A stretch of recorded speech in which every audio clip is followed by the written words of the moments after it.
A visit to Cambridge. Cambridge London की एक university है, वहाँ की विज़िट का ये दृश्य है जिसमें स्टीफन हॉकिंस और फ्रेडरिक कांगो के विचार हैं। This is the story of meeting between two extraordinary people.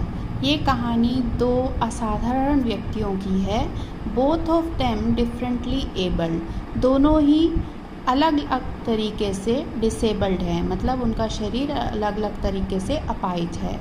Stephen Hawking as astrologist होता है भौतिकतावादी, who suffers from a form of paralysis, जिन्हें पैरालिसिस है, मतलब कि उनके अंग काम नहीं करते।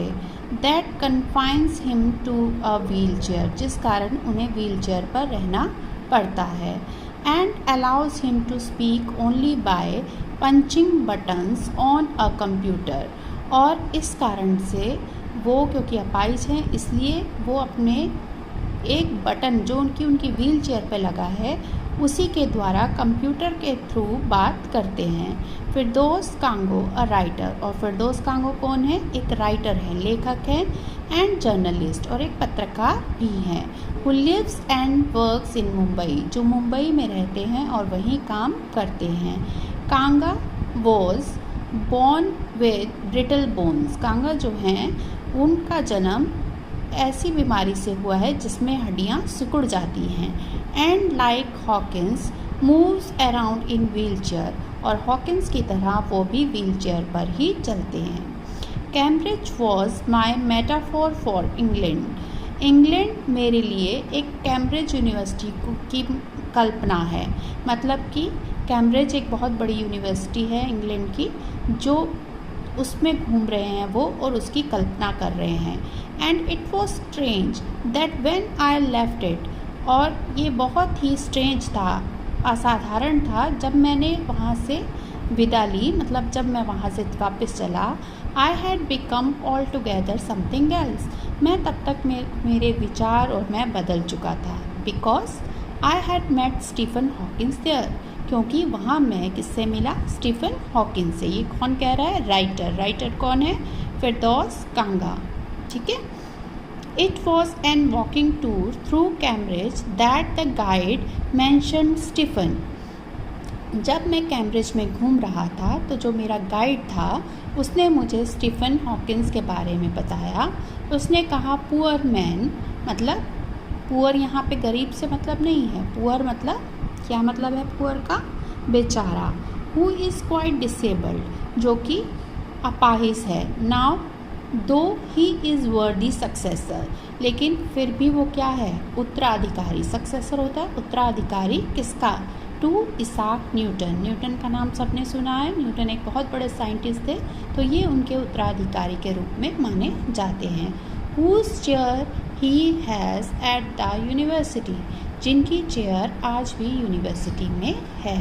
एंड आई स्टार्टेड, और मैंने इस तरह से शुरुआत की। Because I had quite forgotten, क्योंकि थोड़ी देर के लिए मैं ये भूल गया था, that it's most brilliant and completely phrase astrologist, the author of a brief history of time, one of the best seller ever lived hair. मैं थोड़ी देर के लिए भूल गया था कि ये जो महान प्रतिभाशाली, ब्रिलियंट मतलब प्रतिभाशाली, एस्ट्रोलॉजिस्ट मैंने अभी ऊपर बताया था भौतिकतावादी, एंड ऑथर मतलब राइटर। किसका राइटर? उन्होंने कौन सी किताब लिखी थी? Brief history of time. तो ये उस समय की सबसे ज़्यादा बिकने वाली पुस्तक थी। तो ये आदमी जिसने ये पुस्तक लिखी और जो इतना प्रतिभाशाली था, एस्ट्रोलॉजिस्ट था, वो यहाँ पे रहता था। थोड़ी देर के लिए मैं ये भूल गया। ये कह रहा है कौन? फिरदौस कांगा। When the walking tour was done, जब मैंने वो पूरी यूनिवर्सिटी घूम ली, I rushed to a phone booth, तो मैं एक फ़ोन बूथ की तरफ भागा। And almost tearing the cord, और मैं कॉर्ड को जैसे तोड़ने वाला ही था, so it could reach me outside. Phone Stephen Hawkins house, क्योंकि जो फ़ोन था वो किसको कर रहा था? वो स्टीफन हॉकिंस के घर पे जा रहा था। There was his assistant, अब फ़ोन किसने उठाया देखो, उसके असिस्टेंट ने। किसके असिस्टेंट ने? स्टीफन हॉकिंस के असिस्टेंट ने फ़ोन उठाया on the line and I told him, और मैंने उनसे कहा I had come in the wheel chair from India, मैं व्हील चेयर पर इंडिया से आया हूँ। किस लिए? To write about my travel in Britain, Britain में जो मेरी यात्रा है मैं उसके बारे में लिखने के लिए इंडिया से यहाँ व्हील चेयर पर आया हूँ। ऐसा उन्होंने क्यों कहा कि मैं व्हील चेयर पर आया हूँ? क्योंकि perhaps he thought I had probably my self all the way, ताकि इससे पहले कि वो फ़ोन रखे उन्होंने अपनी बात कह दी। I had to see professor Hawkins, even 10 minutes would do, मैं प्रोफेसर हॉकिंस से मिलना चाहता हूँ, क्या मैं मिल सकता हूँ 10 मिनट के लिए? हाफ एन आवर, आधा घंटा, ही सेड, उसने कहा, मतलब वहाँ से उत्तर आया कि आप आधा घंटा मिल सकते हो। फ्रॉम 3:30 to 4, 3:30 से 4 बजे तक आप उनसे मिल सकते हो। एट सडनली, और अचानक से, I felt weak all over, मुझे ऐसे लगने लगा जैसे मैं एकदम कमज़ोर पड़ गया। ग्रोइंग अप डिसेबल्ड, मैं और असहाय महसूस करने लगा। यू गेट फेड अप, आप थक जाते हो, फेड अप मतलब थक जाते हो, विद पीपल, जब लोग आपसे बार बार ये पूछते हैं यू टू ब्रेव, कि आप बहादुर हो, आप बहादुर हो, तो आप ये सुन सुनकर थक जाते हो। As you have a courage account on which you are too lazy to draw a cheque, मतलब आप बार बार लोगों की ये बातें सुनकर थक जाते हो और आप के अंदर शक्ति नहीं रहती। The only thing that makes you stronger, केवल एक ही चीज़ ऐसी है जो आपको और ताकत देती है, is seeing somebody like you, कोई ऐसा आपके सामने आपको दिख जाए, अचीविंग समथिंग ह्यूज, जो आपके जैसा हो और आपसे ज़्यादा उन्नति कर रहा हो। देन यू नो, केवल तभी तुम जान सकते हो, how much is possible and you reach out further than you ever thought you could, तब आपको लगता है कि आप उससे भी अच्छा कर सकते हो और उससे बेहतर हो सकते हो। ये कौन कह रहा है? अब ये स्टीफन हॉकिंस के घर पे पहुंच गए हैं और उनसे बात कर रहे हैं। तो स्टीफन हॉकिंस खुद तो बोल नहीं सकते, तो उनका कंप्यूटर बोल रहा है, I have not been brave, मैं इतना बहादुर नहीं हूँ और इसके अलावा मेरे पास और कोई चारा भी नहीं था। श्योरली आई वॉन्टेड टू से लिविंग क्रिएटिवली, मैं अवश्य उनसे ये कहना चाहता था कि हमें डिसेबल्ड होते हुए भी, with the reality of his disintegrating body, कि हमारी जो शरीर है वो क्या हो रहा है? डिसइंटीग्रेटेड, डिसइंटीग्रेटेड मतलब विघटित, घटती हुई, ठीक है। बॉडी वॉज अ चॉइस, कि इस घटती हुई शरीर के साथ भी रचनात्मक तरीके से रहना हमारी चॉइस हो सकती है। बट आई केप्ट क्वाइट, लेकिन मैं चुप रहा। क्यों? बिकॉज आई फेल्ट गिल्टी, क्योंकि मुझे एक गिल्टी फील हो रहा था। एक every time I spoke to him, जितनी बार मैं उनसे बात कर रहा था, फोर्सिंग हिम टू रिस्पॉन्ड, क्योंकि उन्हें उतनी बार उत्तर देने के लिए बाध्य होना पड़ रहा था। There he was tapping at the little switch in his hand, और वो अपने हाथ जो थे उनसे उस छोटे से स्विच को बार बार प्रेस कर रहे थे। Trying to find the words on his computer, अपने कंप्यूटर पर शब्द खोज रहे थे। With the only bit of movement left to him, trying to find his long pale fingers, उन पेल मतलब पीली पड़ी हुई लंबी उंगलियों से वो शब्द कंप्यूटर पे खोज रहे थे और उनको बार बार बाध्य होना पड़ रहा था मेरे उत्तर देने के लिए। Every so often his eyes would shut in frustrated exertion, frustrated होता है निराश और एक्सर्शन होता है तनाव, तो उनकी आंखें जो थी वो तनाव और निराशा से बंद हो रही थी। एंड सिटिंग अपोजिट हिम, और उनके दूसरी तरफ बैठे हुए, I could feel his anguish, मतलब मैं उनकी पीड़ा को समझ पा रहा था। The mind beyond with thoughts that come out in frozen phrase and sentence stiff as crops, लेकिन जो मेरे प्रसन्नता का कारण था वो ये था कि मेरे जो विचार थे वो अब जिन पे बर्फ़ जम चुकी थी वो बाहर निकल रहे थे। A lot of people seem to think that disabled people are chronically unhappy. बहुत से लोगों का ये विचार है कि जो लोग अपाहिज होते हैं वो हमेशा दुखी ही रहते हैं। I said, I know that's not true myself. मैं जानता हूँ कि मैं खुद भी ये महसूस कर सकता हूँ कि ये सच नहीं है। Are you often laughing inside? क्या कभी आप अंदर से इस बात पे हंसते हो? About 3 minutes later, 3 मिनट के बाद he responded, उन्होंने उत्तर दिया, I find it amusing. Amusing मतलब मनोरंजक, मुझे ये मनोरंजक लगता है, मतलब मुझे मज़ा आता है when people patronize me. Patronize होता है रक्षा करने का, मतलब आपको प्रोटेक्ट करने की कोशिश करते हैं। जब लोग आपको रक्षा करने की, आपके बारे में आपको प्रोटेक्ट करने की सोचते हैं तो मुझे वो एक मनोरंजन का साधन लगता है। And do you find it annoying? क्या ये आपको कष्टप्रद लगता है? व्हेन समवन लाइक मी, जब कोई मेरे जैसा आता है, and disturb you in your work, और आपके काम में आपको डिस्टर्ब करता है। तो उन्होंने क्या उत्तर दिया? द आंसर फ्लैश्ड, कंप्यूटर पे उनके उत्तर फ्लैश होता है, येस, हाँ। देन ही स्माइल्ड, तब वो हंसते हैं। His one way smile and I knew without being sentimental और सिली।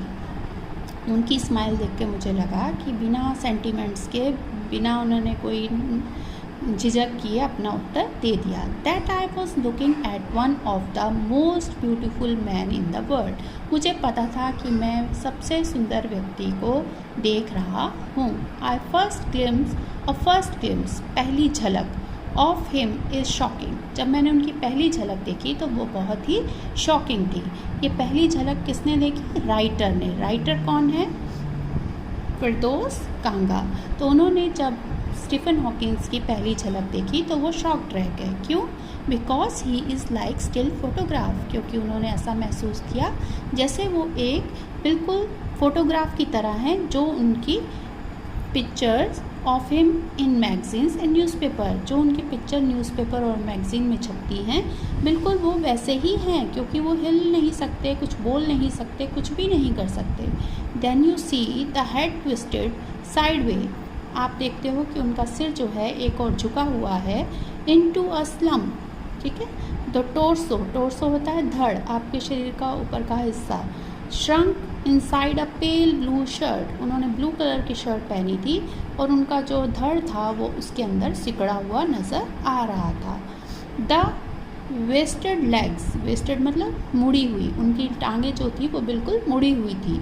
You look at his eyes, जब आप उनकी आँखों में देखते हो, विच कैन स्पीक, ऐसा लगता है मानो वो बोल रही हैं।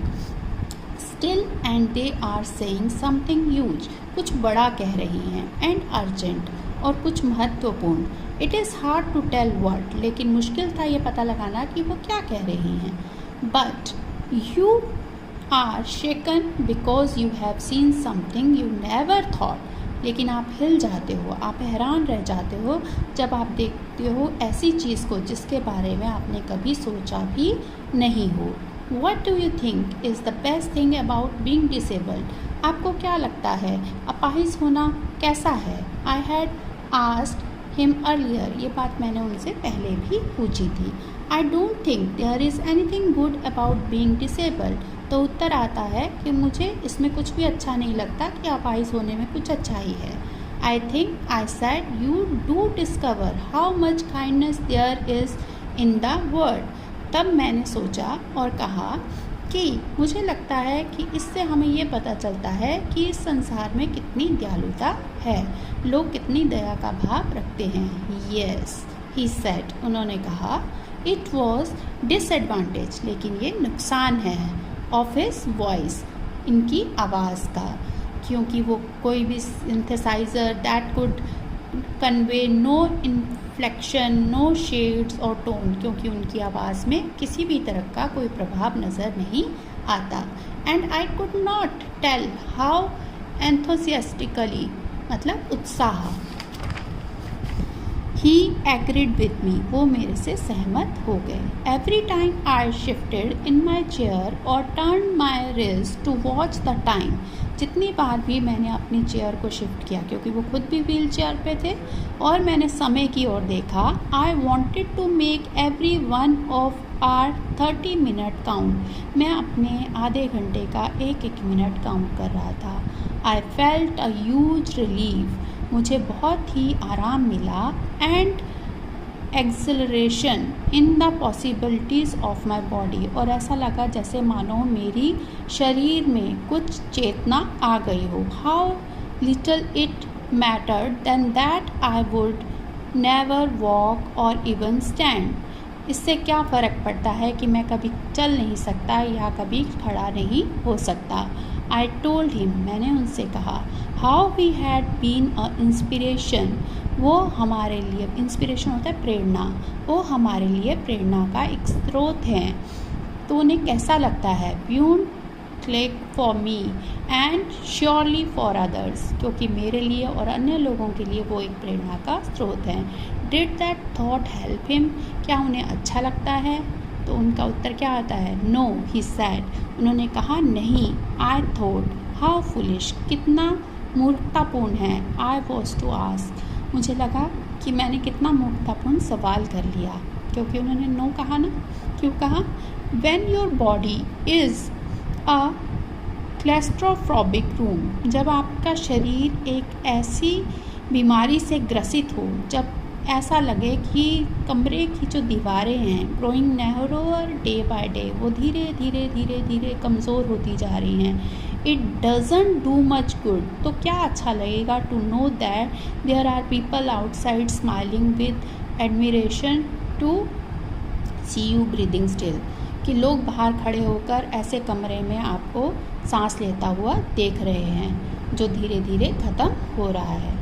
Is there any advice you can give disabled people, तब मैंने उनसे पूछा कि क्या आपके पास कोई एडवाइस है ऐसे हमारे जैसे डिसेबल्ड लोगों के लिए, अपाहिज लोगों के लिए, something that might help make life better, ताकि वो अपने जीवन को और अच्छा बना सकें। They should concentrate on what they are good at, तो उन्होंने क्या उत्तर दिया, उन्होंने कहा कि उन्हें उसी चीज़ पे ध्यान देना चाहिए जिसमें वो अच्छे हैं, मतलब जो काम वो अच्छा कर सकते हैं उसी पे ध्यान देना चाहिए। The half hour was up, आधा घंटा बीत चुका था। I think I have annoyed you enough, मुझे लगता है मैंने आपको काफ़ी परेशान कर लिया। I said grinning thank you for, और मैंने मुस्कुराते हुए उन्हें धन्यवाद किया। आई टच्ड हिज शोल्डर, मैंने उनके कंधों को पकड़ा, and wheeled out into the summer.